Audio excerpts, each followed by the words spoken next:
announced into Bhagavad Gita, and we have handouts for, hopefully, for everyone, and someone can help us to distribute those around. And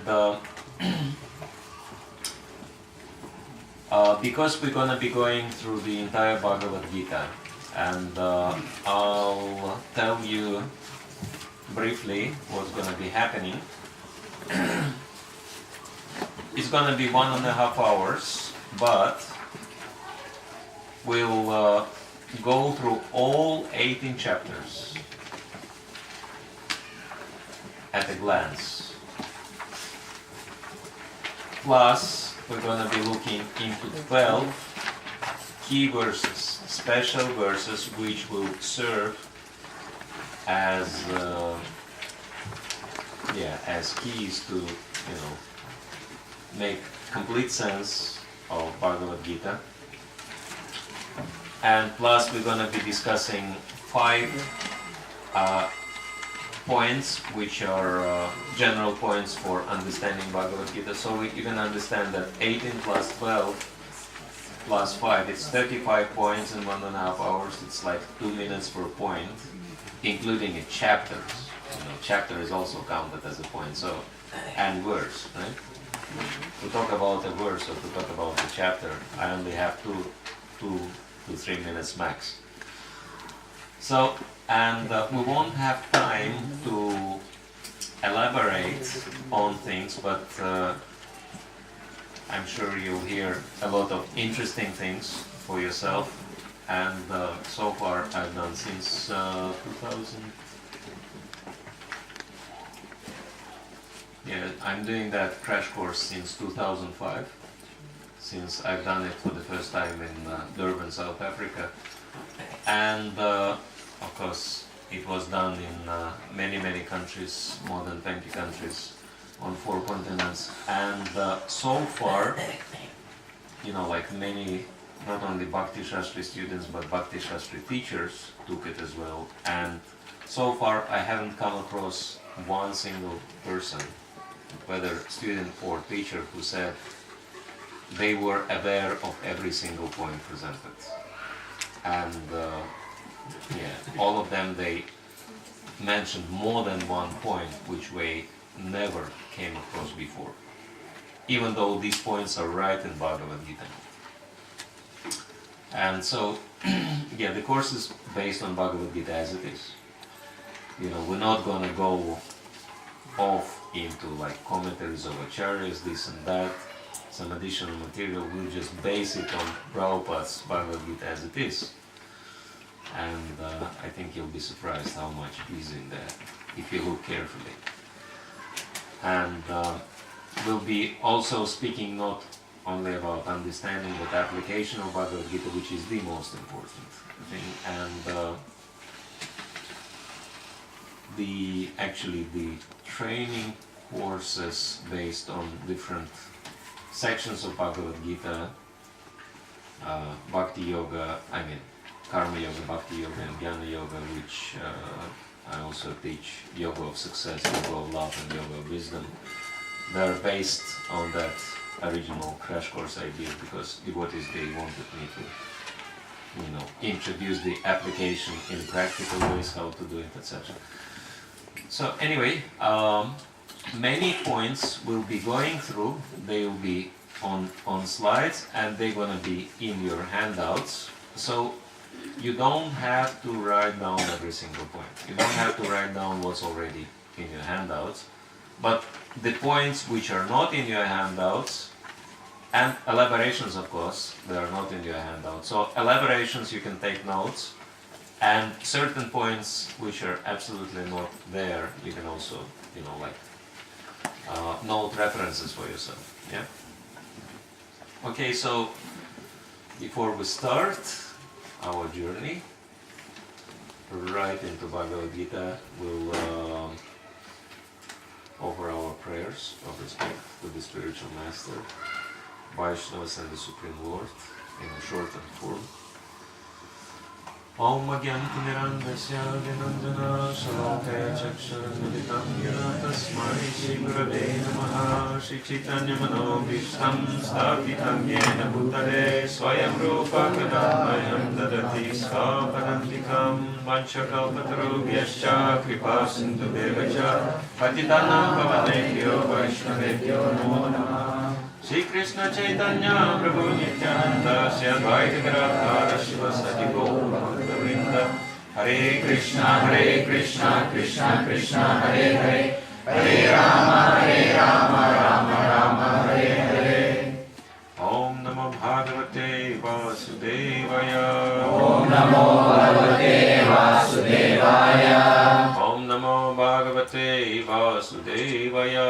Om Namo Bhagavate Vasudevaya. Om Namo Bhagavate Vasudevaya. Om Namo Bhagavate Vasudevaya. So everyone can see these things, yeah? Okay.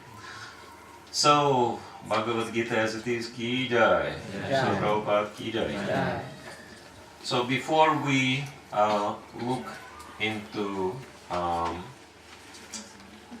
Bhagavad Gita, even introduction, first we need to understand what's happening here now. Because Bhagavad Gita 1870 tells us, and this is not in your handouts, you may take a note of that. Adhyashyate chaya imam dharmyam sambadamavayo gyanaya gyena tanaham ishtasyamiti me mati. And I declare that he who studies this sacred conversation of ours worships me by his intelligence. So, we are studying Bhagavad Gita here. This is what this sacred conversation is about. And Shri Krishna says that we are worshipping him through intelligence, but if you want to understand deeper this statement, you can look at the third line of the Sanskrit. It says Jnana Yagyena. Jnana is knowledge. And Yagyena is coming from the word Yagya, which means sacrifice. So we are performing sacrifice here for the sake of obtaining knowledge. And normally when we think about the sacrifice, we think about, certain ritual, like fire sacrifice, for example. There is no fire here, there is no priest, there are no grains in the fire and all these things. That's not there. So how is it a sacrifice? What does it mean? But if we think about it carefully, it's a sacrifice as a principle because, for example, you could be doing so many other things now in your spare time, but you sacrifice your time, and you sacrifice your attention for the sake of attaining transcendental knowledge. So, in principle, it is a sacrifice, and this is a very important point to understand Bhagavad Gita, that sacrifice is not just a mere religious ritual. It's a governing principle in human life. And, it takes so many shapes and forms. Okay? So, now, looking at the introduction of Bhagavad Gita, Srila Prabhupada explains that there are 5 main topics in Bhagavad Gita. I'm sure many of you are familiar with those. These are in your handouts, you don't have to write this down. Karma, Kala, Ishvara, Jiva and Prakriti, action, time, controller, soul and nature. Anyone has any idea why have we divided these 5 into 2 categories used of different colors? They are not that temporary, karma and time. They are not eternal. Well, it's not because of that. So Prabhupada says that karma is temporary, but kala, time as principle, is eternal, even though, of course, past and future is temporary. But as principle, time is also eternal. It's not because of that. It is divided into 2 categories because Ishvara, Jiva and Prakriti are the key personalities who have relationship with each other, right? Ishvara, the Supreme Lord, Prakriti, nature, and Jiva, soul. These are three personalities, we can say, which are eternally connected, and the connection points between these three are kala and karma. And to understand how is that happening, there is a small diagram that's not in the handouts. You can copy this one. Ishvara, Krishna, he is blue. That's why the word is in blue color as well. He is on the top, and he is influencing both us, jivas, and prakriti, nature. You can see that we are under the control of time in this world, as well as things are under control of time in this world, right? Everything becomes old after some time.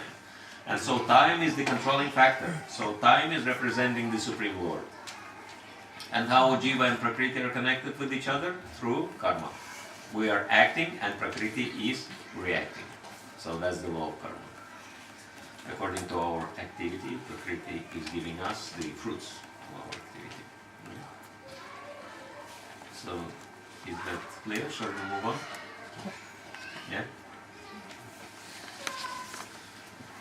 Okay, so looking at the contents of Bhagavad Gita, we can see that Bhagavad Gita is consisting of 18 chapters, and these 18 chapters are divided into three main parts. I'm sure many of you are familiar with these divisions. That first 6 chapters are dedicated to Karma Yoga, middle 6 chapters to Bhakti Yoga, and last 6 chapters to Jnana Yoga, right?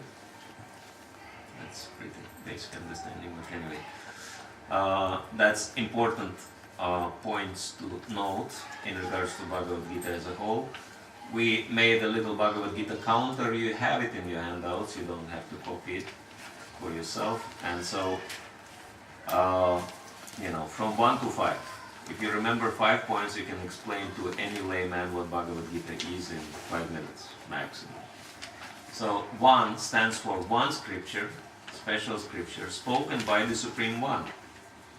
Srimad Bhagavad Gita is that special scripture which is spoken by the Supreme Lord Himself. Other scriptures, they speak about God, but there is no other scripture in any other world religious tradition which is spoken by God in the first person. That's Bhagavad Gita. And Bhagavad Gita itself, Krishna in Bhagavad Gita states that He is the Supreme Lord. For example, in chapter 10, verse 8, as well as in a number of other places. And so far, no one in the history of humankind was able to refute the point that Krishna is the Supreme Lord. No matter how hard people tried, whether philosophically or even physically, to remove Krishna from his supreme position, he is still there. And so, 2, we can ask, what is Bhagavad Gita? Okay, it's a special scripture which is spoken by the Supreme One. So what is Bhagavad Gita? And Bhagavad Gita is explaining relationship between the two. It's a conversation between the two friends sitting in the same chariot. Analogy is given 2 birds sitting on the branches of the same tree. I'm sure many of you came across that one. 2 souls in the same body. One dependent and one supreme. Soul and super soul. And so Krishna is representing the Supreme Lord, super soul, and Arjuna is representing the individual soul. And they are eternally connected or linked to each other. What do we call the word, what is the Sanskrit word for connection or link? Yoga. Yoga. So Bhagavad Gita is Yoga Shastra, Yoga Scriptures. Yoga Scripture, even though it... Bhagavad Gita is Yoga Scripture because it speaks about principles of yoga, even though there are no yoga postures in Bhagavad Gita described, right? So there are principles of yoga and there are details. And what are the 3 principal subdivisions of yoga? Karma Yoga, Bhakti Yoga, and Jnana Yoga. Yeah? And so, now, yes, Bhagavad Gita is very special, it describes yoga, but then we may ask ourselves, why do I need to study Bhagavad Gita? Is there is there any benefit for me? Because whatever we do, we want to know, is there anything I can benefit from? And yes, there are many benefits, and for example, the very last verse of Bhagavad Gita mentions four benefits coming from applying Bhagavad Gita in your life. And these four benefits listed Shri Vijayo Bhuti Niti. And so they can be translated as opulence, success, because victory means success, synonymous, and influence, extraordinary power, and morality. So these are four benefits listed in just one verse of Bhagavad Gita. So Bhagavad Gita is offering us many, many benefits. And of course, everybody wants to be rich, everybody wants to be successful, everybody wants to be influential, have high power, a high position in this society. But how do you attain all these things? What is the main ingredient for that? Morality, niti. That's the main. And this reference is not in your handout, so you might take a note for yourself. Krishna says in chapter 10, text 38, Nitir asmi jigishatam. I am morality of those who are striving for victory. So if we want to be successful, then as Prabhupada, not Prabhupada, but anyway, at least this quote is attributed to Prabhupada. We learned that he never used the same words, but the principle is there. Purity is the force. Yeah? So in order to really be successful, we have to be pure. We can achieve some success by impure, dubious means, but it's going to be very short-term success, right? But if we want to achieve real one, then purity is the force. And then point number 5 is 5 main topics of Bhagavad Gita, which we already looked into: Karma, Kalmishvara, Jiva, and Prakriti, right? So now, these are general points. Now we are moving into the most important thing, which is how Bhagavad Gita is applicable in our lives. Because we may say, oh, Bhagavad Gita was spoken 5,000 years ago, completely different circumstances, was spoken to the member of royal dynasty, Prince Arjuna. I'm not from royal dynasty. I'm not on the battlefield. And the most popular objection is, of course, that, okay, Arjuna was guided by the Supreme Lord himself. What about little me in Sydney? The Supreme Lord is somewhere, I don't know, playing his flute with his eternal associates, and I'm here struggling alone. But this is not a reality. What is the reality? That's described in that purport. You can also take a note, a reference note for yourself. Srimad Bhagavatam 1.9.21 in the purport. So Prabhupada explains, he, Sri Krishna, is Paramatma, or the Super Soul present in everyone, as the supreme guidance, and therefore he is already the chariot driver and counsel of all living beings, including us. When he therefore exhibits himself as chariot driver of Arjuna, there is no change in his exalted position. It's the power of devotional service only that demonstrates him as the chariot driver or the messenger. So it's very revealing purport. Basically speaking, we are in exactly the same position as Arjuna 5,000 years ago. He was sitting on the chariot. We're also sitting on the chariot. What is the chariot? Ishvara Sarvabhutanam Hridesha Arjuna Tishtati. Krishna says, I'm the... that every living entity is sitting in the chariot of the material body. And so who is sitting next to us? Exactly same Krishna. Super Soul is not different from Krishna. No difference at all. It's only functional difference. And in order to help us understand how Krishna in person is different from the Super Soul, the difference is exactly the same as you see and you talk with your friend in person, or you talk to your friend on a mobile phone. That's it. Super Soul is just you talk to Krishna on the, whatever, using some connection line, spiritual connection line. But it can also be video. Prabhupada says that If our hearts are sufficiently purified, we can also turn on the video mode on that phone. So there is no difference between Super Soul and Krishna. Yeah? And so exactly same Krishna is sitting next to us in the chariot of our body. And why he is sitting next to us? For exactly the same reason he was sitting next to Arjuna, to guide and counsel. And it's only our choice whether we will turn to Krishna and listen to his counsel and advice, or we turn our face away and we'll try to, do our own thing. And so, focusing on Bhagavad Gita, of course, is helping us to turn our face back to Krishna and listen to what Krishna says and doing what Krishna says. Take his guidance, take his instructions. And Bhagavad Gita is meant for that, and Guru is meant for that, and Vaishnavas are meant for that, just to train us to turn and focus on Krishna. And Hare Krishna Mahamantra, of course, is meant for that also. Yeah, this is the Super Soul sitting in everyone's heart, actually standing in the heart, as Prabhupada says.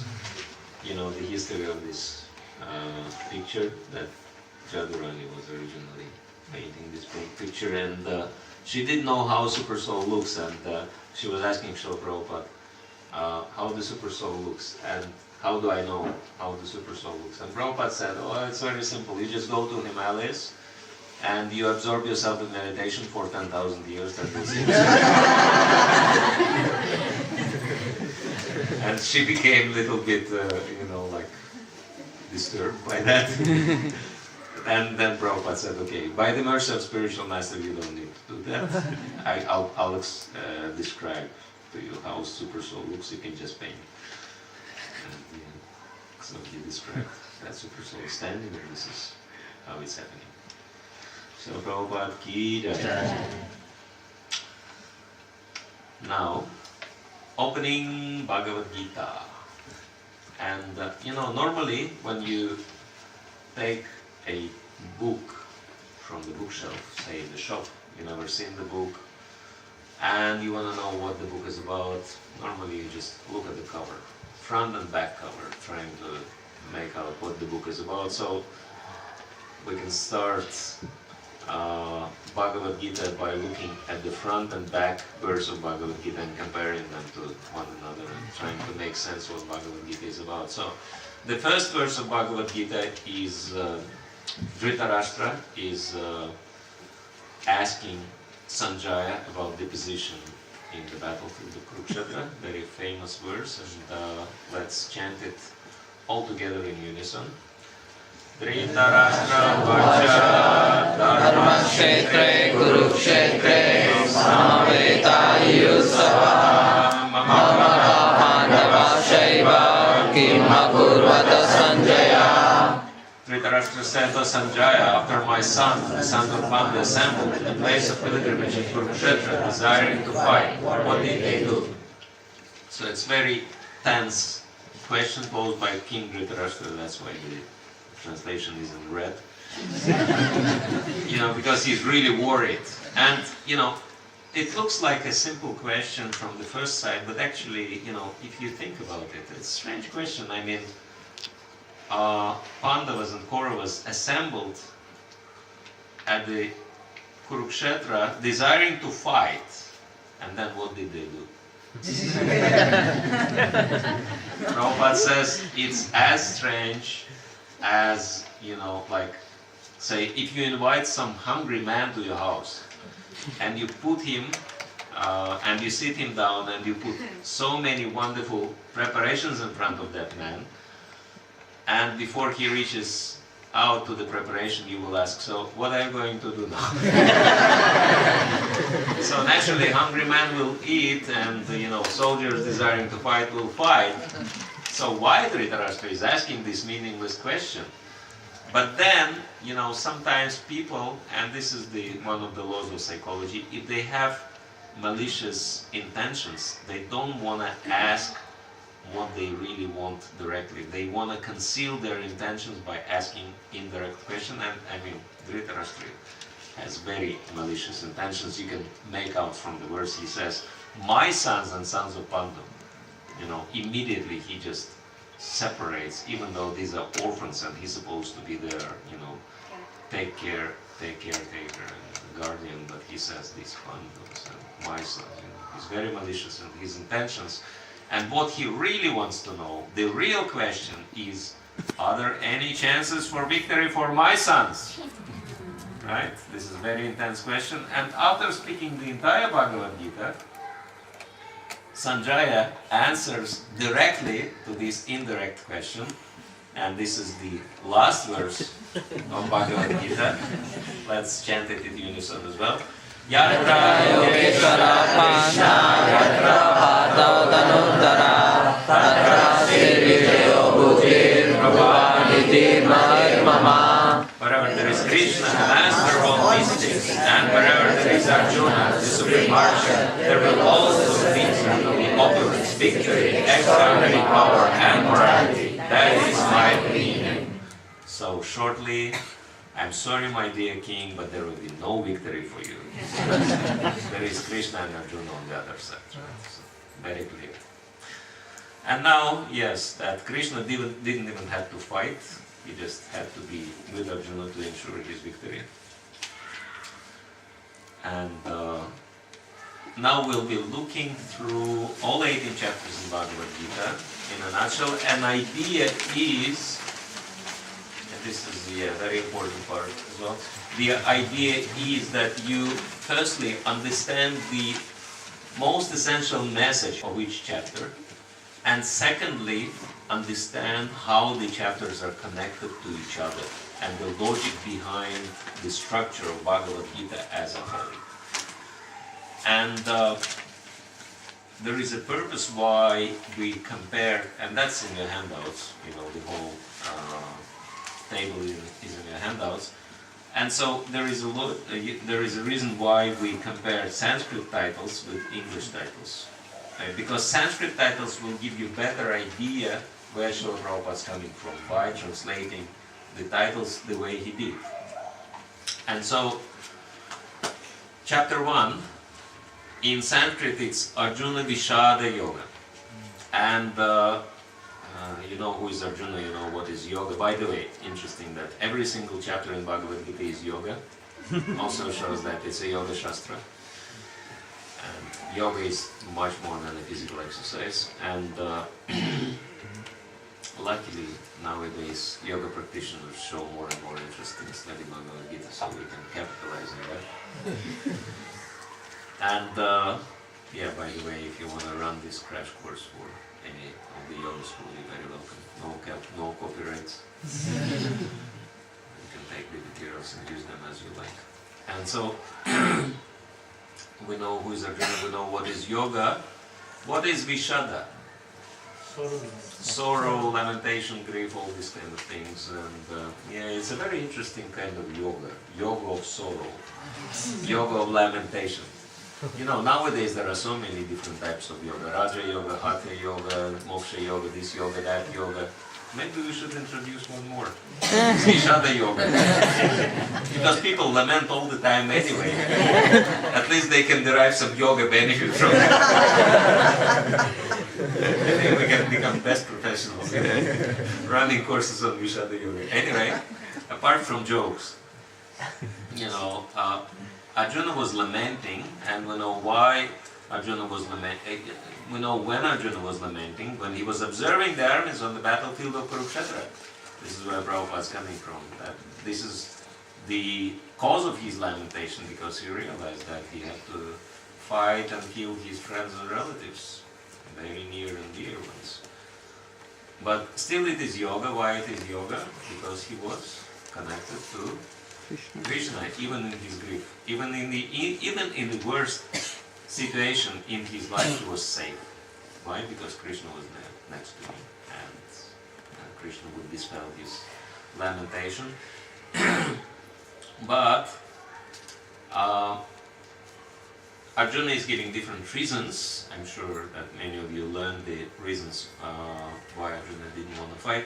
What was the main reason? What was the real reason why Arjuna didn't want to fight? What was the prime reason? Body consciousness. Was it the concept? No, that was not. That was secondary. Attachment? That was also secondary. Compassion. Kripaya paradishta. It is mentioned straight away in Bhagavad Gita that Arjuna was overwhelmed with compassion by seeing, and even though that it is coming from the concept and all these things, but still it is interesting to note that Srila Prabhupada glorifies Arjuna's compassion in number of purposes in the first chapter. So much so that in the end, anyone has copy of Bhagavad Gita? Thank you. In the end of the chapter, in the purport to the very last verse of chapter 1, he says to that effect, and please listen carefully, this is the very last sentence of the purport. Such a kind and soft-hearted person in the devotional service of the Lord is fit to receive self-knowledge. I'll read it to you again. Such a kind and soft-hearted person in the devotional service of the Lord is fit to receive the self-knowledge. So we can understand that kindness of Arjuna and soft-heartedness of Arjuna made him qualified to understand the message of Bhagavad Gita, because this is what self-knowledge means. This is Bhagavad Gita. And so we can understand that this is the primary qualification, compassion, to understand Bhagavad Gita. Because Arjuna, he had zero reasons to fight. He didn't want to fight. But after he became convinced by Krishna, he started fighting without looking for any results for himself. Right? He was detached from the fight, from the idea of fighting from the beginning. But then Krishna said, it's okay. You want nothing for yourself? Good. Do it for me. There were so many people willing, desiring to fight. They were eager to fight. There were so many warriors on both sides. In fact, 640 million people died, right, in 18 days of the fight. So this is how many warriors were assembled at the battlefield of Kurukshetra. And Krishna was not in any way, shape or form short of choice, right? He could choose anybody and empower them and execute his will. After all, his idea was to gather all these demons in one place. That's another subject.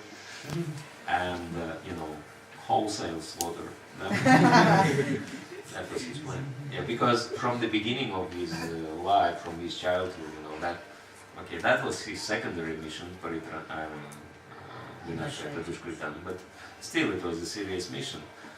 And then he started, from his childhood, he started killing all these demons, one after another, when they were coming to him down. But then, he was working hard. Every day he was killing few demons. And, when he reached his teens, he realized, oh my God, it's really working. I have to figure out something else. Then, he organized this whole big plan how to gather them all in one place at Kurukshetra and finish them all. But then Arjuna is supposed to be like the major player. And then Arjuna says, oh no, these are good people. And we can imagine, how frustrated we would be. We would be in the position, right? But Krishna doesn't become frustrated with Arjuna. Krishna just takes time to explain to Arjuna. And takes a good hour or so, to speak the whole Bhagavad Gita. It took time. Why Krishna bothered? He could take anybody else. He could say Yudhishthir, just, let Arjuna go anywhere he wants. You take it up. You become commander, or whoever, Bhima, or anyone. There are so many devotees, right? But why Krishna have chosen to still spend time with Arjuna? Because Arjuna was the most compassionate. And so that was the sign that he was the most qualified to receive and understand Bhagavad Gita. From the start, Arjuna was selfless. He was not looking for anything. From the battle, he didn't even want to fight. But then Krishna thought, okay, he wants 0 for himself, then that means he will give 100% to me.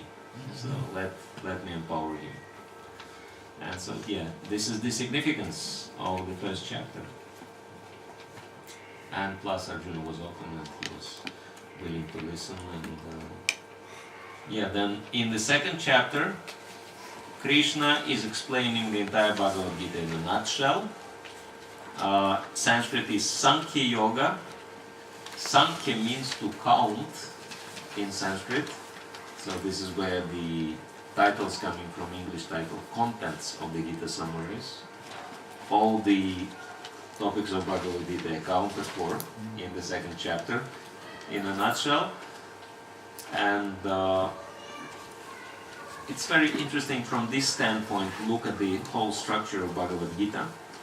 For example, in modern academic circles, it's believed that the best way to explain any subject is to explain it 3 times. First, you say what you want to talk about in a nutshell, introduce the topic, then elaborate, and then at the end highlight the main points. And then Krishna is doing exactly the same thing. This is how he presents Bhagavad Gita. Bhagavad Gita is amazingly structured literature.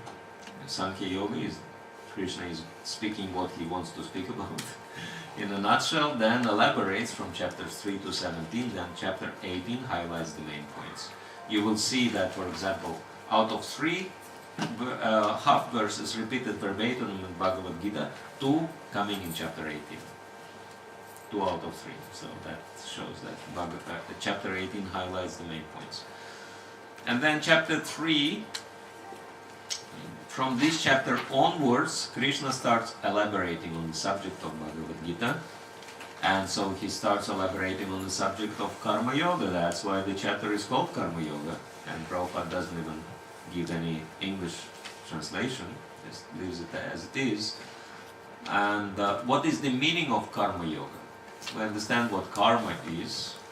That's activity, action and reaction, and yoga means connection. So how to connect all your activity and all the results to Krishna? That's the idea of the chapter. And what is the essence of the chapter? One main point is highlighted throughout. Sacrifice. Again.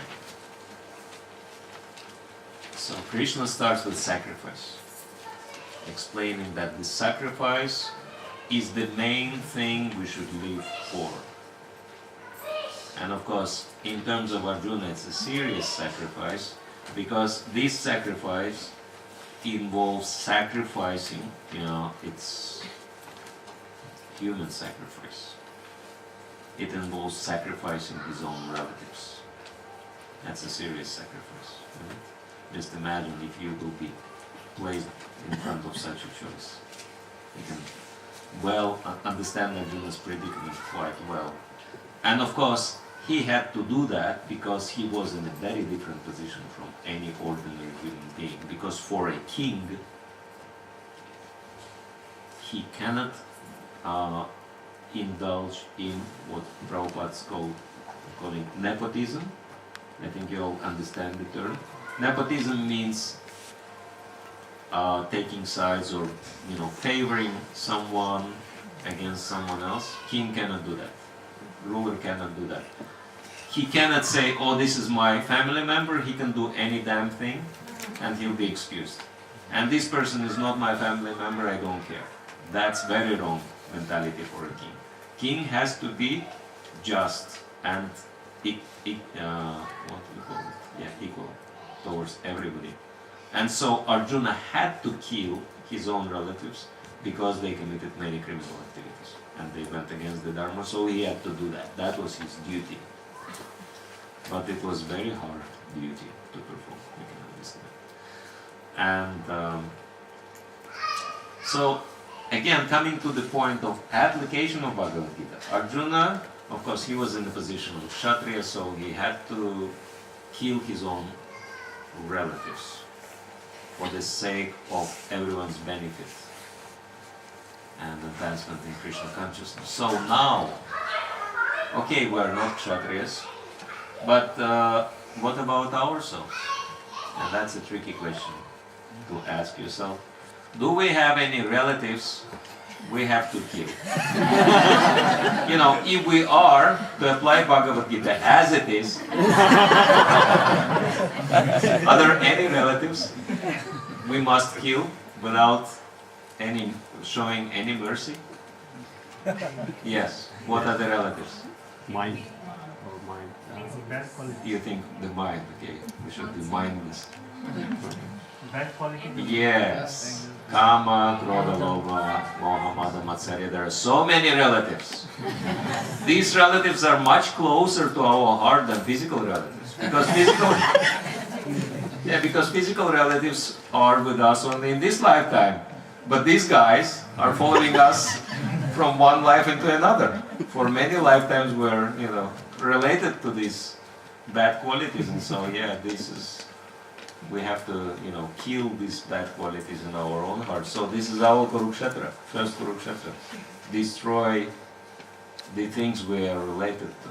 We are identifying ourselves with these bad qualities. And yes, what is the method? It's a sacrifice. Yeah. And so yes, Krishna is very emphatic,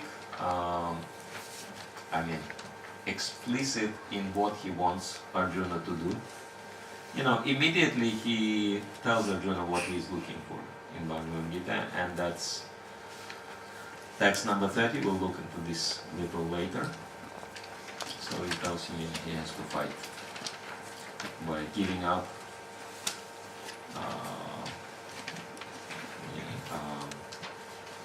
lethargy and selfishness. And then in chapter 4 is called Jnana Yoga, transcendental knowledge. The essence of this chapter is benefit from sacrifice. Firstly, it explains that sacrifice can take different form according to the position and according to the performer. Like for example, Krishna says that brahmacharis or students, they sacrifice hearing process, and grihastas, they sacrifice the objects of sanctification, etc. So sacrifice will be different according to the person, according to the position, but the principle remains the same. What is the principle of sacrifice?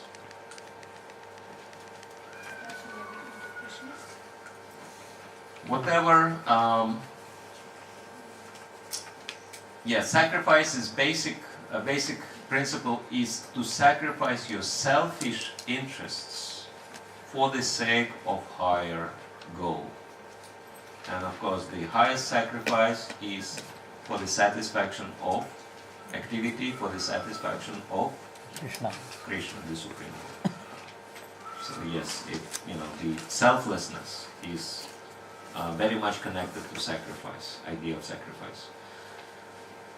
And yes, if we do that, whatever we attach to, whatever we like, we use it for pleasing Krishna, for the benefit of others.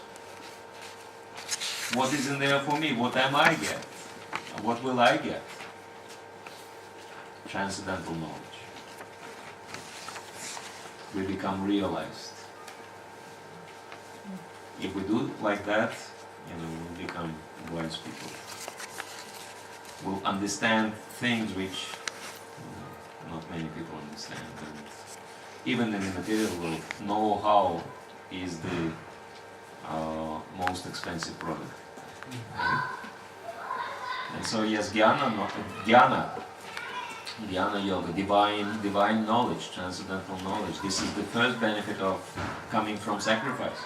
Then chapter 5. Chapter 5 is sannyasa yoga. We know what sannyas means, but it's interesting how Prabhupada translated that. He says it's karma yoga, action in Krishna consciousness. So he explains what renunciation is. Because many times there is a wrong idea of renunciation. Everyone has this wrong idea of renunciation, including Arjuna. Arjuna was thinking, yes, renunciation means I renounce from my position of a warrior and I go into the forest. I basically take care of my spiritual life in that situation. I don't need this material activity. It's interesting, by the way, that even though Bhagavad Gita is considered to be a scripture, religious scripture, it was not spoken to a priest, and it doesn't even talk about, like religious procedures or whatever. They're just talking about fighting. So, yeah, this is the principle that, yes, you renounce. Every one of us have to renounce, but not just renounce foolishly. Renounce in favor of the Supreme Lord. Not just give up, but give it to, this is the real renunciation. Give it to the Supreme Lord. Use it for the Supreme Lord. And so this renunciation means renunciation in action. This is what it means. Real renunciation is in action. You work as if you want to gain the best possible results for yourself. You work like that and even harder. But then the results you use for Krishna's pleasure. That's sannyas yoga. That's the idea. But then again, I work so hard, and then everything I have, I use for Krishna. Then what's in there for me? What do I gain? What is the main key message of the chapter 5? What is the gain which comes from selfless activity for the pleasure of the Supreme Lord? Anartha nivritti. Purification of the heart. Our heart will become pure. There are so many verses in chapter 5 talking about purification of the heart. Yeah? Kama krodha vimuktanam, etc.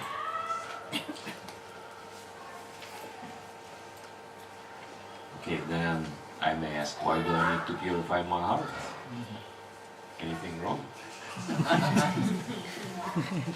My heart seems to be pure enough. But then,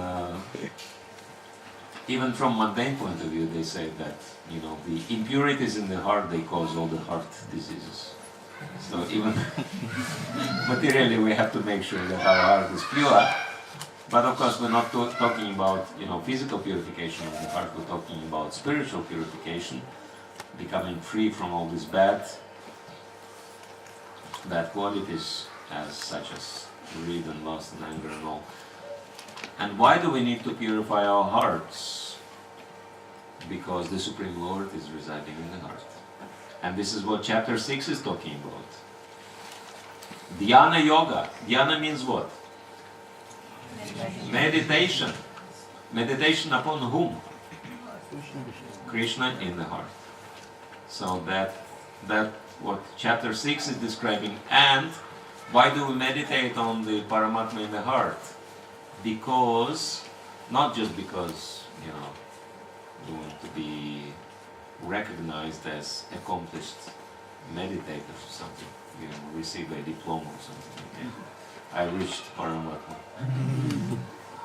And then go around and brag that I'm connected to Paramatma. But we want to connect with Paramatma, and this comes back to the application we spoke earlier. We want to connect with Paramatma. Why? Any one of you wants to be connected with Paramatma in the heart? Please raise your hands if you do. Okay. Can anyone explain why do you want to be connected with Paramatma? So that He can guide us. Huh? So that He can guide us. Yes, exactly. That we want to be guided in our life. We want to do only what Krishna wants us to do, right? Perfectly follow every single desire and Lord's command. This is why we want to be connected with the Lord. So for that connection, to establish that connection, your communication channel, your connection channel has to be clear, right? And so what are the things which obstruct the connection? That's, yeah, all these bad qualities. That's why if we purify our hearts by selfless activity for the pleasure of the Supreme, then our communication channel will be open and we can start real devotional service from this point onwards, when we'll be really guided at every step, at every second in our lives. This is what we're striving for, and that's why this chapter ends the Karma Yoga part of Bhagavad Gita, and next chapter starts Bhakti Yoga part. And what Bhakti Yoga starts with chapter 7, Vijnana Yoga. Vijnana is of course not just, general knowledge, but it's very specified knowledge of the Absolute. And what this chapter starts from? It starts from the description of Krishna's manifestations in this material world. Krishna is talking about himself now, how he is manifested in this world, and he starts with very basic explanation, very elementary explanation for elementary students. He explains how he is manifested through elements. Rasoham, Apsukantiya, Prabhasmi, etc. Yeah, so he's explaining how he is manifested through Mumira, Ponalove, etc. Then of course question may come again, why do we need to know how Krishna manifested in everything around us? Answer is very simple. Because everything is connected to Krishna, but it is not utilized now for Krishna. And so, first benefit of course, if you understand, if you see how everything is connected to Krishna, it will help you to remember Krishna.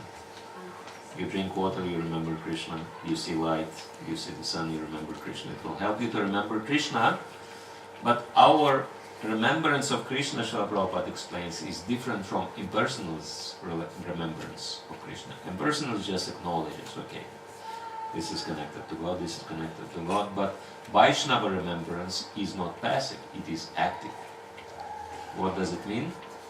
It means that not only we remember that it is connected to Krishna, but Use it. yes, we utilize it for Krishna. It's Yukta Vairagya. Yeah.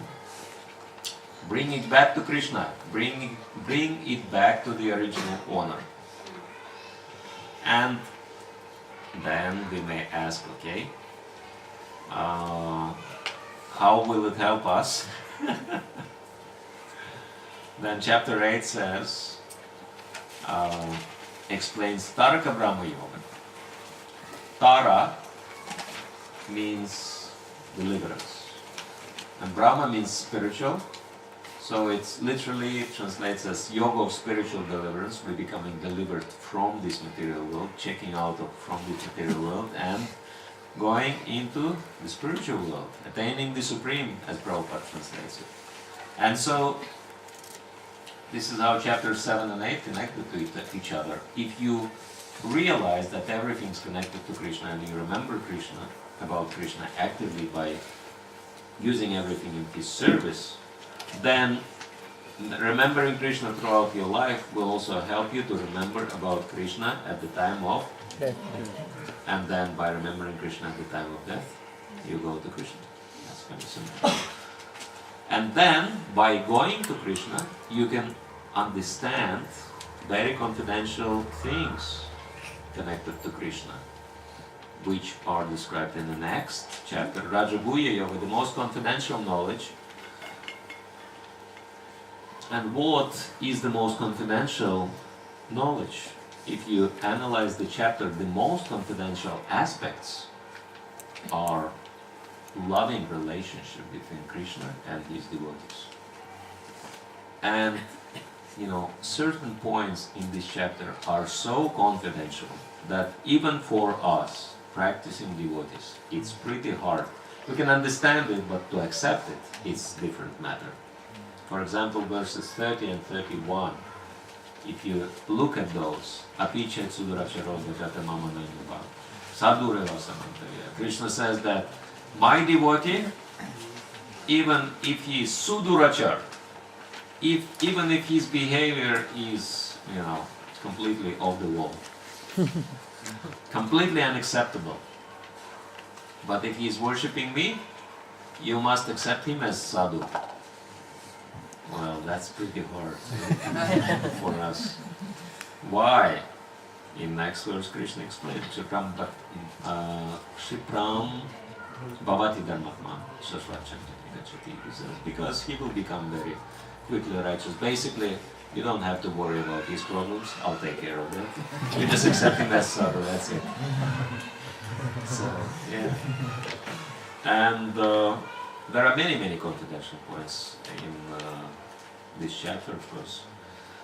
For example, you can just please Krishna by offering him, little water or fruit or etc.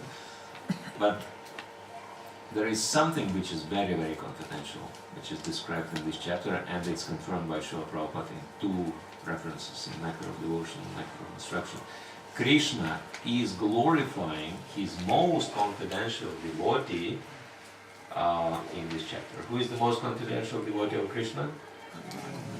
Srimati Radharani. Anyone knows what is the verse which glorifies Srimati Radharani in chapter 9? Directly, he glorifies Radharani. I mean, he doesn't use her name, but he refers to her directly, pretty much.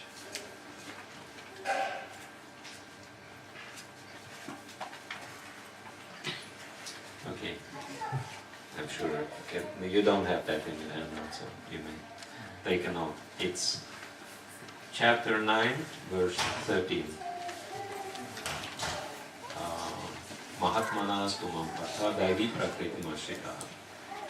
Krishna says, great souls, Mahatmas, they take shelter in, doesn't even say in me, he says in my daivi prakriti, divine nature. What is that divine nature? Prabhupada says this is Radharani. So he glorifies, in effect, he glorifies Radharani as, more important than him. He says, great souls take shelter in her. So this is very high glorification. That's why Srila Prabhupada says that Krishna is always thinking of Radharani, even if he's sitting next to Arjuna in the battlefield at the chariot. So then, chapter 10, Krishna has already explained the most confidential knowledge, and chapter 10 starts with amazing statement. Krishna says, listen, O Arjuna, I will explain you the knowledge which is even better than what you heard before. It's a little confusing. He already explained the most confidential knowledge. What can be better? Right? But it's very simple from Krishna's point of view, because he just wants to elaborate on what he already explained in chapter 9. And in chapter 9, he explained, for example, like one very confidential thing. He mentioned in the last verse of chapter 9, very famous verse, Man manabhavam bhakto madhijimam namaskurut, man bhavaishyasi. So he says, focus your mind and intelligence on me, worship me, become my devotee, surely you will come to me in this way. Then you will find Chaturshloki in chapter 10, 4 verses which elaborate that explanation of entire process of devotional service, Sambandha, Videya and Prayojana in a nutshell. So he, unpacks that statement in Chaturshloki. Because at least according to Vishwanath Chakravarti, that Aham Sarvasya Brahmavo is Sambandha. Then next verse, Machita Madgata Pranaya is Avideya, and the last two verses of Prayojana. And then he also elaborates on his opulences. This is, by the way, very interesting subject. Krishna always talks about himself, right? You know, like I came across one kind of quote from some famous man, whoever he is, I can't really remember. He says, you know, why God always wants to be glorified? If he is already God, right? And if you read Bhagavad Gita, it seems like that Krishna always talks, I'm this, I'm that, and you know, like, and it doesn't seem to be very humble, right? Actually, you know, one of my friends before, when I was a teenager, he was a kind of very learned and from very, you know, like upper class. He was the son of a minister and etc. And I brought Bhagavad Gita to him, and I was surprised to learn that he never saw this book before. And I explained to him, and he was very impressed, and he was looking through Bhagavad Gita, and then he started coming through these statements. Krishna says, I'm this, I'm that. And he looked through it, and he says, who is that Krishna anyway? And I said, you know, Krishna is the Supreme Lord. And he said, and then he did something we could not even imagine him doing at all. He used swearing language.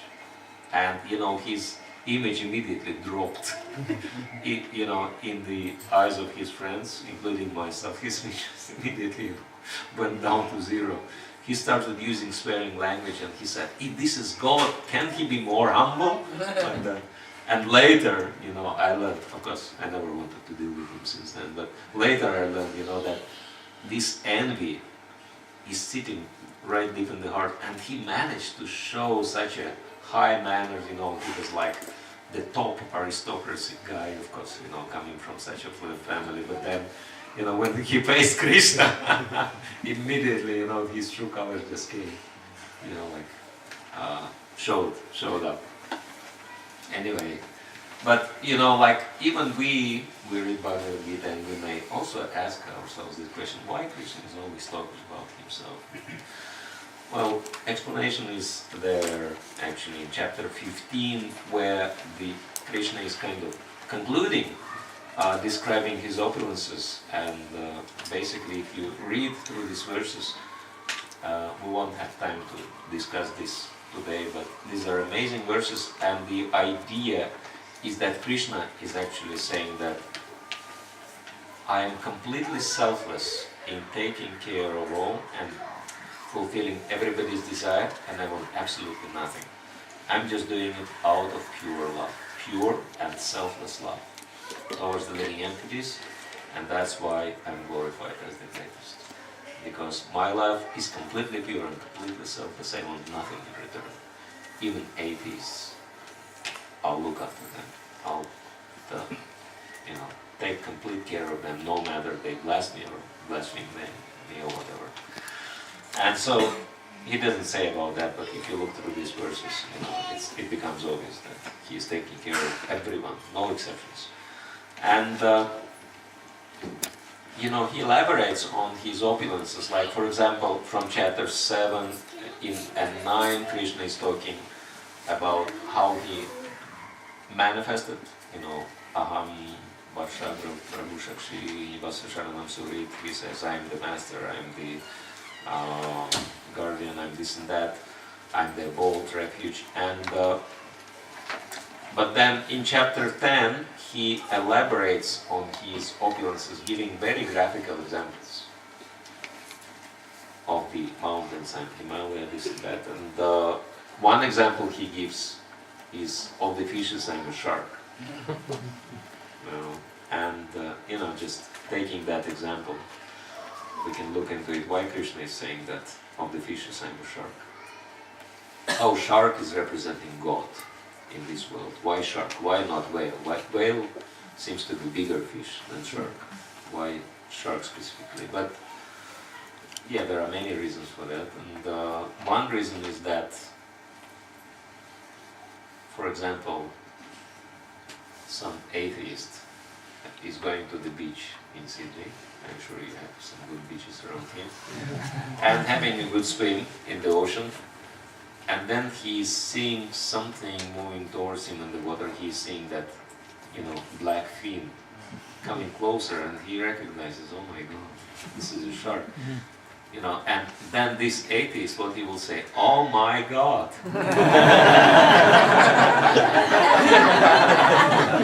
He will recognize Krishna.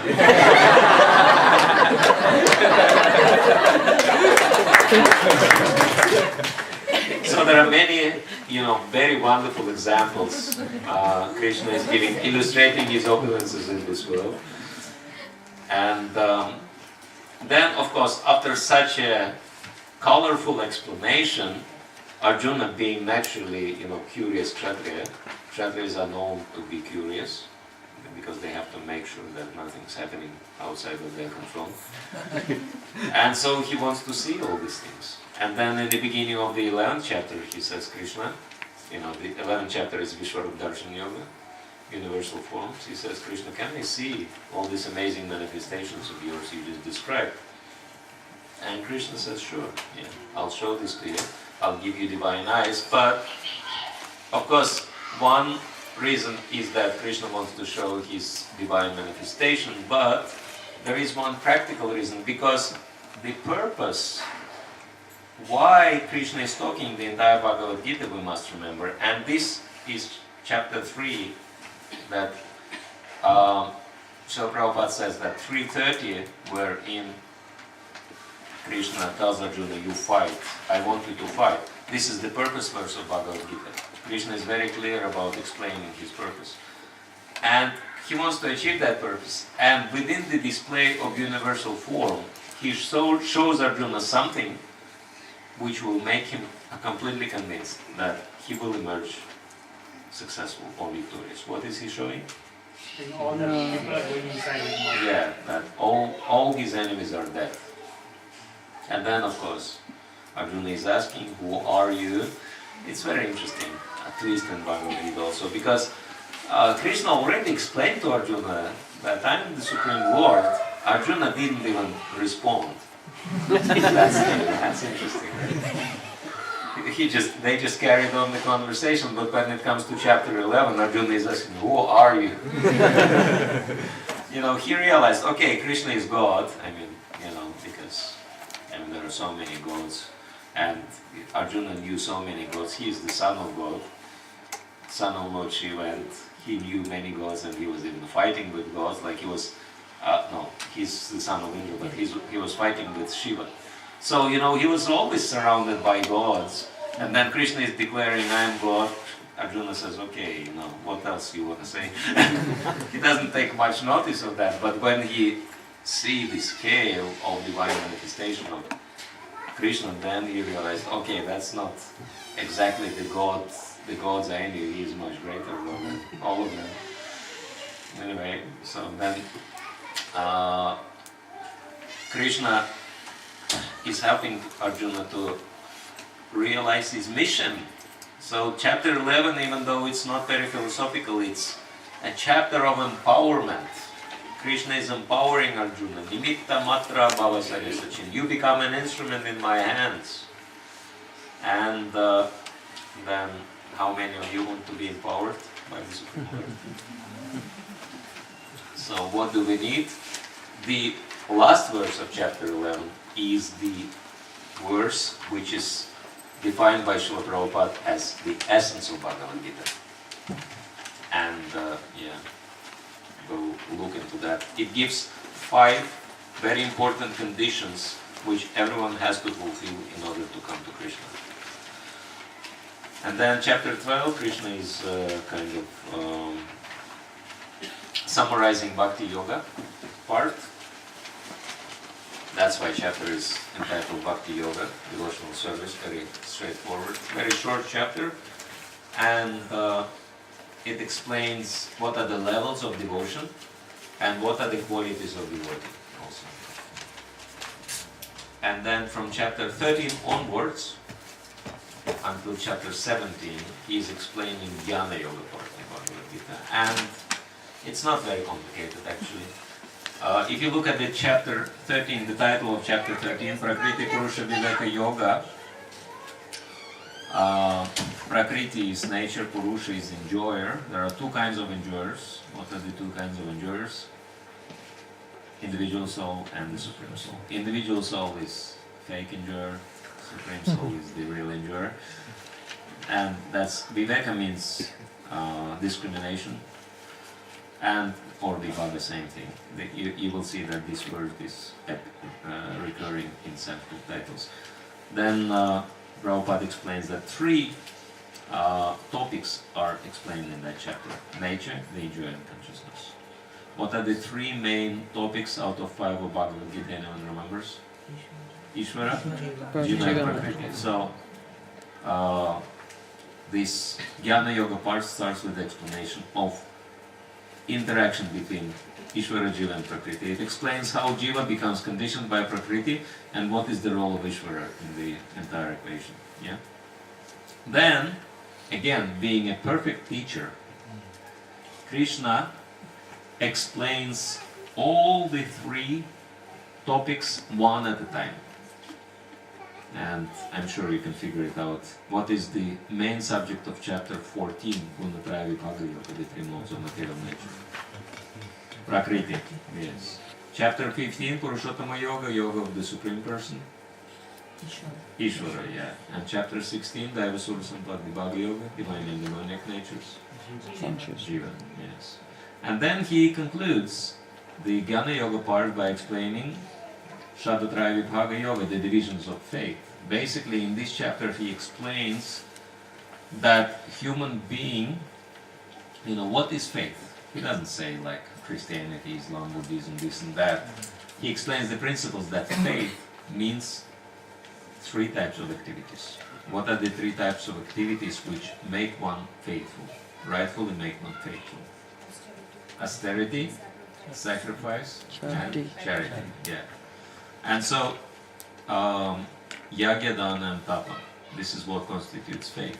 And then, if this is faith in the Supreme, they bring permanent results rather than temporary in case of other types of faiths, according to the different modes.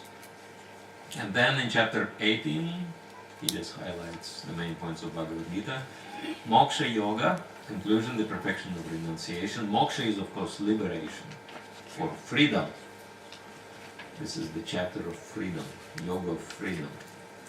So, and who becomes free and from what in this chapter? Arjuna. What Arjuna becomes free from? From illusions and doubts. And now he is ready to act fully under Krishna's directions. I'm really sorry that we're running a little late, but I'm sure we can finish it up in another 5 or so minutes. We just have only 12 verses to look into. So, these are key verses of Bhagavad Gita according to the notes Srila Prabhupada makes in the purport to the verses. Besides Chatushloki, but Chatushloki is known as 4 verses in chapter, and they are known for their significance, but not these verses so much. So this verse, 330, is defined by Srila Prabhupada as the verse which explains the purpose of Bhagavad Gita. So let's chant the Sanskrit in unison and then look why it is the purpose verse. Mai sarvani karmani sannyasya yatva nirashya mamo buddha yadyasva vigatavara. Therefore, O Arjuna, surrendering all your works and to me with full knowledge of me without desires for profit, with no claims of proprietorship and free with lethargy, fight. So the purpose is very clear, fight. Now, Krishna wants Arjuna to fight, and Srila Prabhupada, as Krishna's representative, he also wants us to fight.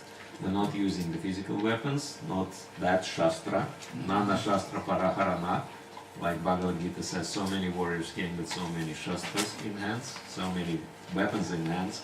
We have different shastra we are using, which is, yeah, Bhakti Shastra. We are using transcendental knowledge. This is our weapon. And in the end of chapter 4, Krishna says the same thing. Armed with knowledge, that with the weapon of knowledge you destroy ignorance. So this is our Kurukshetra, that we have to destroy ignorance within our own hearts and help other people also. In that sense, help them to remove their ignorance from their heart. Of course, we have to be expert physicians first. Make sure you kill the disease, not the patient. Yeah, but this is why we are learning this so elaborately. And so, how many of you want to successfully fight on Krishna's behalf and help Krishna to remove the ignorance in the world? So yes, let's see, because this verse, it can also be looked at as a formula. Let's see what Krishna says in here. So first, he says, what do you need for that? First point is Mayi Sarvani Karmani. Dedicate all your activities unto me.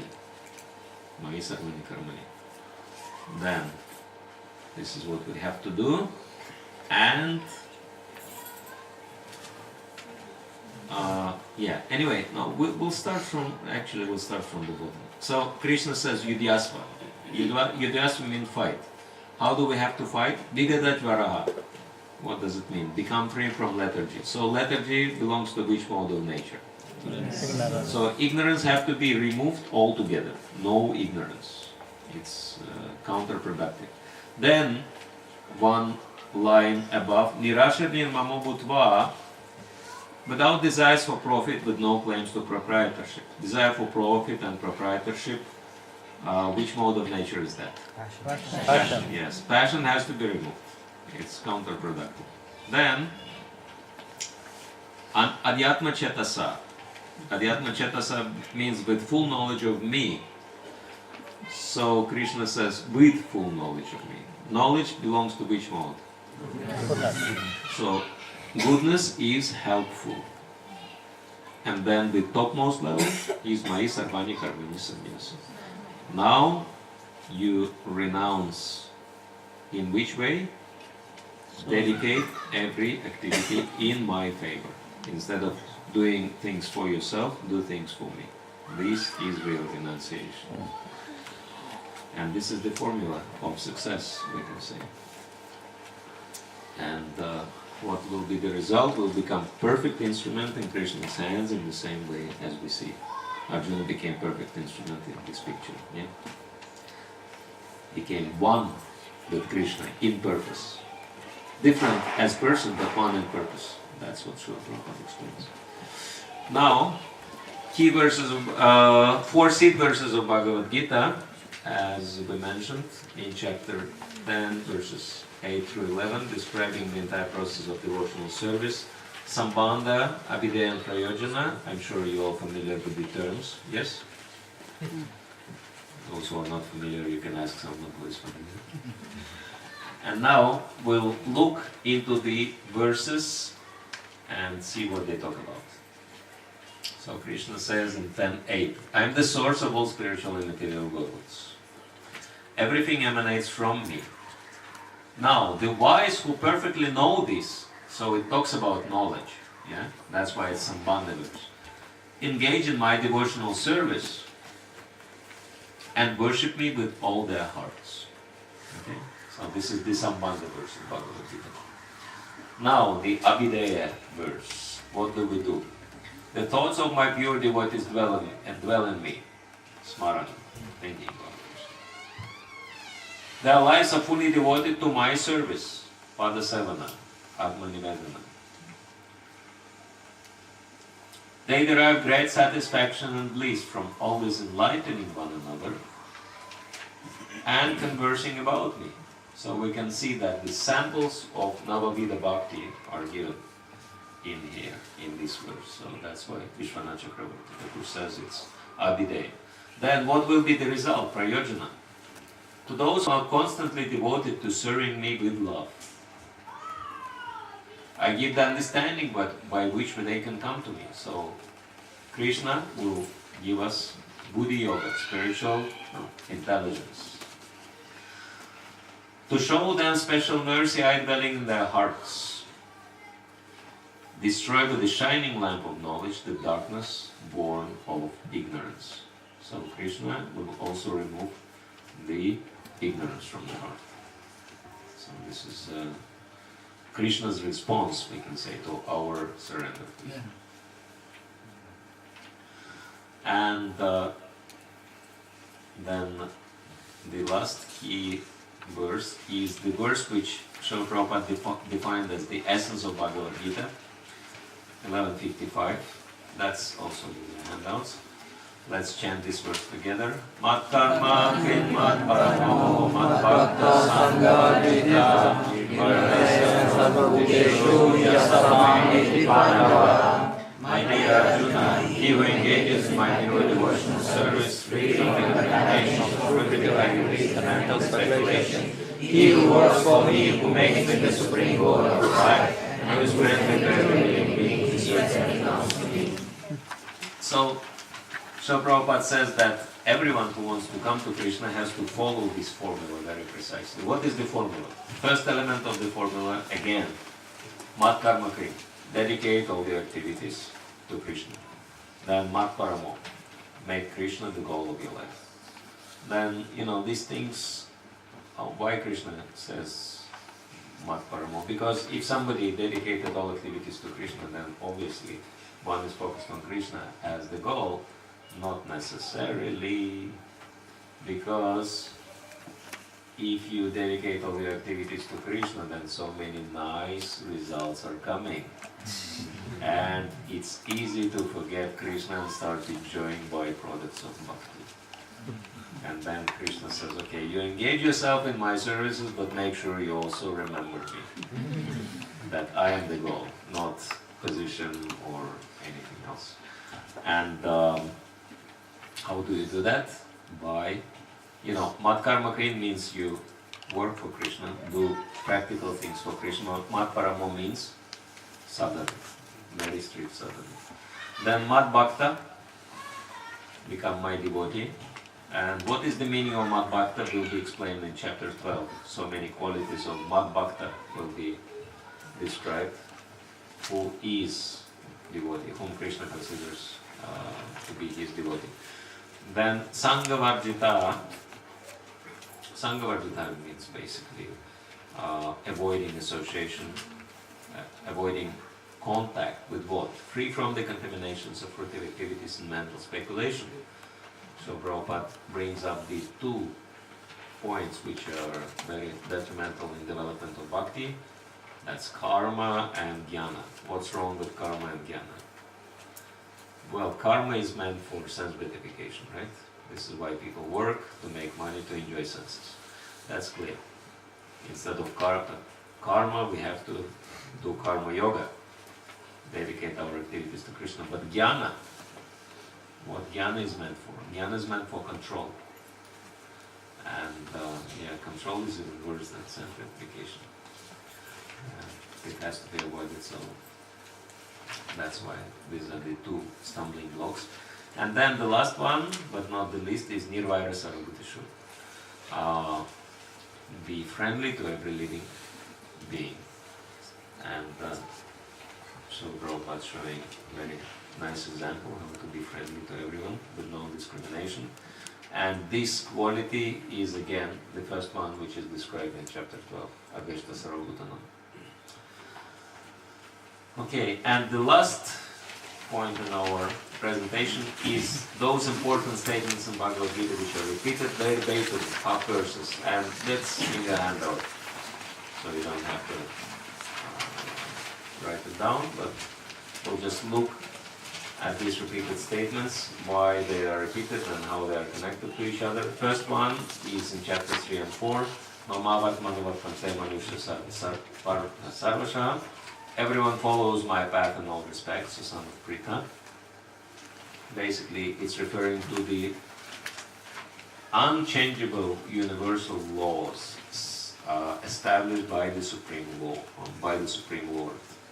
That's supposed to show the Milk Way, but I'm not sure what it is, but anyway, universe basically speaking here. You know, Milk Way was supposed to represent that eternal path established by the Supreme. Krishna is setting the path for everyone. So the laws are there for all, and we have only two choices, whether to break or to follow the laws, and if we break them, we suffer. If we follow, we get benefit. Yeah. So then Krishna says in chapters 3 and 18, chapter 18 again, he is highlighting very important point. Shriyan Swadharma Vilnan Paradharma Sanushtitat, it's far better to discharge one's prescribed duties, even though faultly, than another's duties perfectly. So Krishna is establishing the social body, structure for the social body, and everyone has certain duties to perform. And if you perform those duties nicely, you will get very nice results. But if you perform those duties not only nicely, but dedicate them to Krishna, then you will become pure. That purification of the heart will be the result. And then, if we do that, then the third and the foremost repeated statement in Bhagavad Gita will be very easy to follow. That is, Man-manava man-bhakto man-namaskuru ma-bhavaishyasi. Engage your mind always in thinking of me, become my devotee, offer obeisances to me and worship me. Being completely absorbed in me, surely you will come to me. That's the very verse we mentioned, which is the explanation of Sambandha, Videya and Prayojana in a nutshell.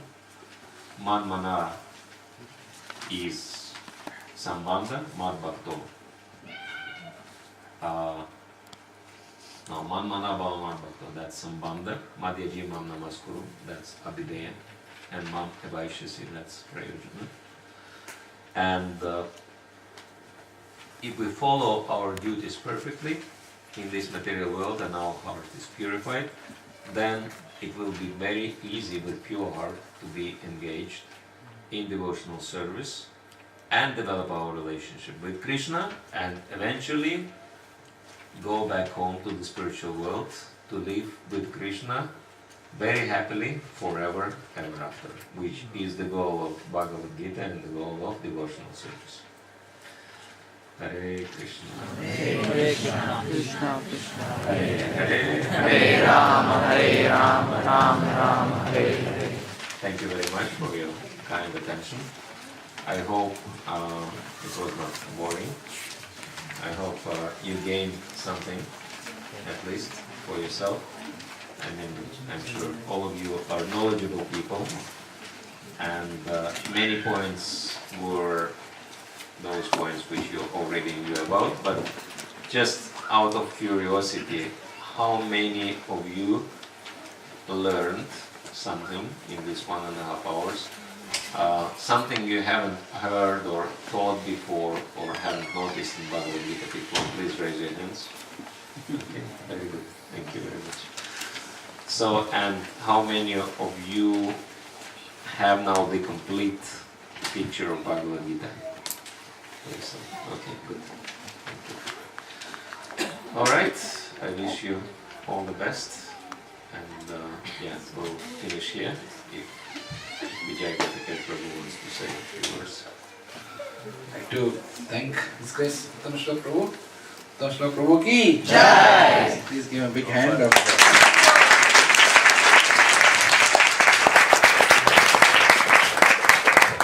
I couldn't believe that you can summarize in 1.5 hours. I thought when I was coming in the car, I was saying 1.5 hours. I'm sure it'll be 2 hours.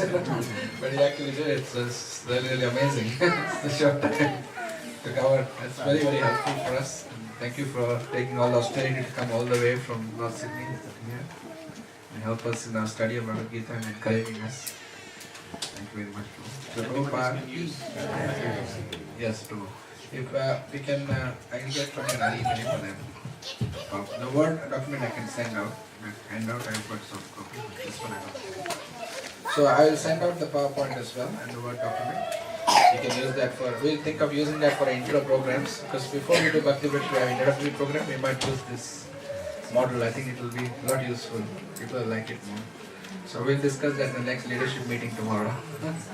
Okay, thank you very much. Srila Prabhupada ki Jai. Radha Gopinath ki Jai. Hare Krishna. And before we finish, I'd like to also thank Anand Prabhu and Shiv Guru Bhakti Mataji for once again hosting this program and hosting so many devotees. Thank you very much. And thanks to all of you for your time and patience. Hare Krishna. Hare Krishna. Hare Krishna, Sumar. Please stay here. We have Vijay Gopesh Prabhu's birthday and Achut's birthday happened last week. So we'll be here to celebrate. Today, right?